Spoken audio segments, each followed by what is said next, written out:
দর্শক, নিউ মার্কেটে দেখুন মুরগির হাট সমস্ত বাইরের থেকে আসে। ভাই কটা থেকে শুরু হয় হাটটা? শুরু ভোর 4টে থেকে শুরু হয় 8টা পর্যন্ত। এখানে সবই পাইকারি, তাই তো? হোলসেল। দেখুন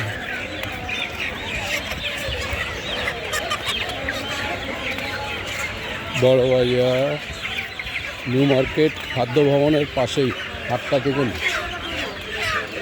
কি বিশাল মার্কেট মুরগির। খাদ্য ভবনের পাশে দেখতে পাচ্ছেন, যতদূর যাবেন ততদূর দেখতে পাবেন হাটটা। সকালবেলা হাট হয়, তাই তো? নিউ মার্কেটের সামনে হাট, মুরগির হাট কত সুন্দর দেখা। দেখুন, কিছু বলবে? কি হচ্ছে পাবলিক চাপ নাকি? হ্যাঁ, সকালবেলা মুরগির হাট হচ্ছে নিউ মার্কেটে, সেইটাই ভিডিও করছি। এটা আবার কী করবেন? এটা